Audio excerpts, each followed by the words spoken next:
Bueno, y a propósito de este fin de semana largo, fecha de reflexión para muchos cristianos, queremos conversar sobre la situación de la pobreza y los campamentos, por ejemplo, que tenemos en Chile, en nuestro país. Y para eso nos acompaña el capellán de Techo, Juan Cristóbal Beitía, a quien le agradecemos estar a esta hora junto a nosotros. ¿Cómo está, capellán?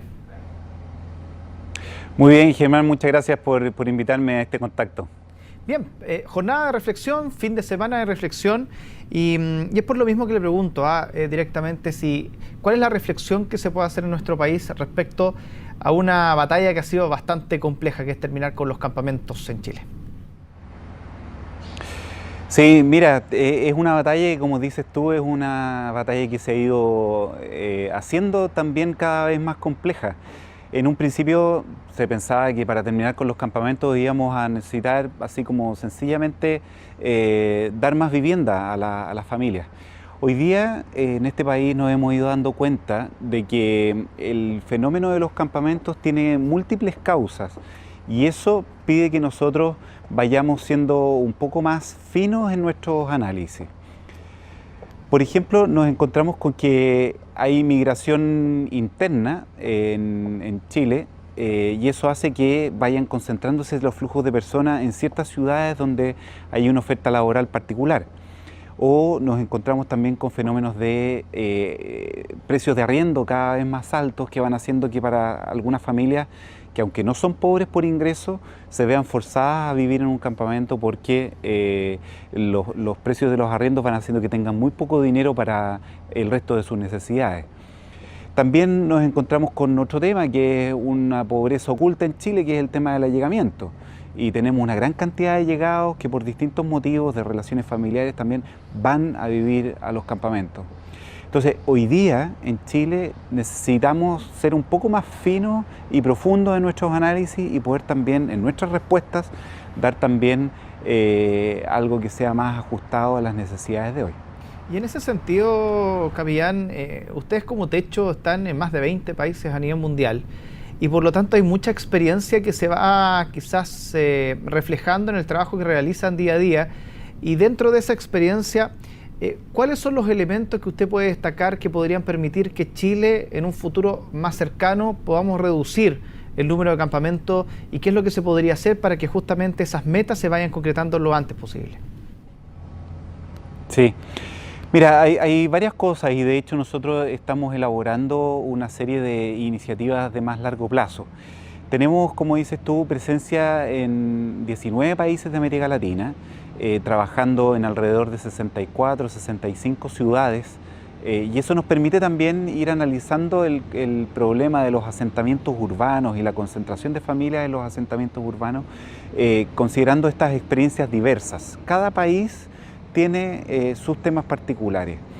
Nosotros estamos hoy día apuntando a la tercera conferencia mundial sobre el hábitat que organiza Naciones Unidas, que va a ser en Quito durante este mes de octubre.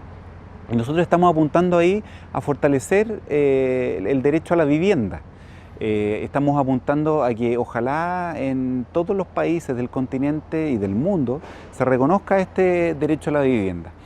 Pero la vivienda no es una vivienda meramente lo que tenemos que entregar, sino que lo que se está consagrado en los derechos económicos, sociales y culturales, que es una vivienda adecuada.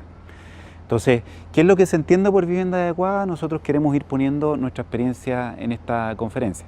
Por ejemplo, en cuanto a espacios necesarios para que viva una familia. Ese es un punto importante. El otro tema que hace adecuada una vivienda es el acceso que esa vivienda tiene a la ciudad, por su ubicación, por ejemplo, el acceso a servicios económicos básicos como el agua, el alcantarillado, la electricidad. Cuánta seguridad tiene, por ejemplo, cercanía a las policías o a bomberos, la cercanía que tiene con servicios de salud o que puede tener con los servicios de educación que ofrecen las ciudades. Y también, ¿por qué no decirlo?, el acceso a bienes culturales, que puedan tener acceso al arte y otras manifestaciones culturales para que la gente pueda desarrollarse plenamente.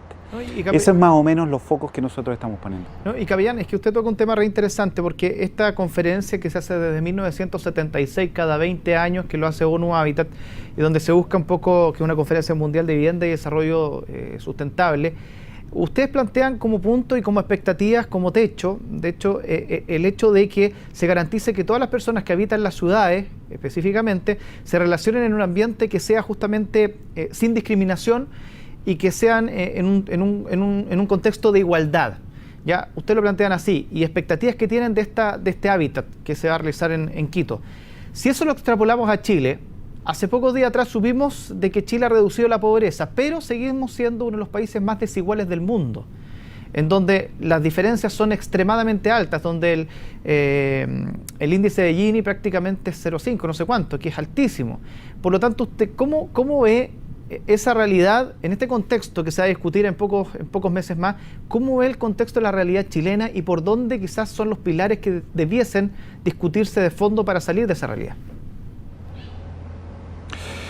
Mira, nosotros una de las cosas que proponemos es que, por ejemplo, las reformas que está impulsando Chile en este momento tienen que ser reformas que sean profundizadas, que puedan efectivamente llegar a los campamentos, a las familias de campamento. Sabemos que las familias de campamento no son los únicos excluidos de la sociedad, pero son las familias con las que nosotros trabajamos y que efectivamente vemos que han sido vulneradas en sus derechos.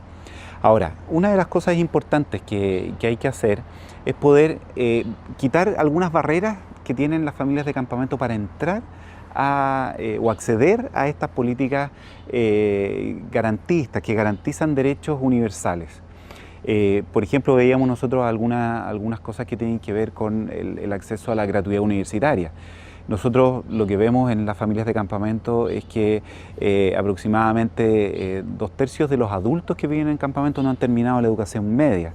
Por lo tanto, todavía hay que hacer un esfuerzo focalizado en estas familias al menos para que puedan efectivamente acceder a la gratuidad universitaria, que hoy día queremos que sea universal, pero que si no hacemos algo específico por estas familias, no va a ser universal para ellos. Lo mismo con algunas barreras que pueden tener diversos programas que solicitan a las familias un domicilio. Y cuando tú tienes familias que viven en campamento que no tienen un domicilio que sea, por decirlo así, regular, bueno, estas familias quedan automáticamente excluidas de la posibilidad de acceder a esos beneficios sociales porque no tienen ese domicilio. ¿Cómo nosotros vamos eliminando esas barreras? Para nosotros hoy día es un desafío, ya que contamos con políticas que quieren ser universales para todos. Lo mismo cuando algunos servicios sociales requieren el acceso a Internet. Encontramos que es un avance muy positivo en la democratización del acceso, pero hay familias hoy día todavía que no cuentan con un acceso a Internet suficiente. Entonces, ahí tenemos nosotros que revisar cuál es el modo en que estas familias pueden acceder a esos beneficios. Entonces, planteamos nosotros que creemos que el camino es un camino adecuado, pero que tenemos que ver el modo para que las familias de campamento en concreto puedan acceder en igualdad de condiciones que el resto de la población a esa nueva oferta que hace el Estado. Y por último, capellán, bueno, ya el próximo fin de semana, claro, prácticamente se conmemoran los 2 años del terremoto que afectó al norte de nuestro país. Esta semana pasó 1 año desde el aluvión, también en el norte. ¿Usted ve en general que las políticas públicas de nuestro país para enfrentar este tipo de emergencia están funcionando adecuadamente? No se lo pregunto en términos de crítica, sino que en forma comparativa a otros países a nivel mundial. Insisto, con la experiencia que ustedes tienen en otras zonas, porque incluso ustedes tienen oficina también, por ejemplo, en Inglaterra, en Londres, donde las políticas públicas son completamente distintas. ¿Cómo funciona el aparataje público chileno al enfrentar este tipo de emergencia? Mira, en general los estudios comparativos muestran que Chile en esto tiene una reacción muy por sobre el promedio. Lo que no debe a nosotros dormirnos en los laureles, pero efectivamente si uno compara con lo que sucedió, por ejemplo, con el huracán Katrina en Estados Unidos, después del huracán Katrina se demoraron muchos años en poder recuperar una cierta normalidad en la zona afectada. Y uno mira Chile y, por ejemplo, ya que citaste el caso del terremoto en Iquique, en Iquique el techo participó en la construcción de emergencia que hicimos, y nosotros en alrededor de 3 semanas, en colaboración con el Estado, teníamos la necesidad de vivienda de emergencia cubierta totalmente. Eso yo dificulto que haya algún país del mundo que lo pueda hacer con esta celeridad. Y lo mismo tendría que decir respecto de Valparaíso, que fue un poco más lento, tuvimos otras dificultades en ese caso, pero fue una respuesta muy rápida comparada con otros países. Ahora, la pregunta que viene después es cómo podemos hacer que la solución definitiva para esta familia llegue también, ojalá, lo antes posible. Y ahí yo creo que tenemos mucho que seguir profundizando y avanzando. Pero si me preguntas por la evaluación general es que en relación a otros países nuestra reacción es muy rápida y bastante eficaz. Capellán de Techo, Juan Cristóbal Beitía, muchísimas gracias por haber estado con nosotros, acompañándonos en este rato acá en CERNET Chile. Que esté muy bien. Que te vaya bien, Germán, gracias.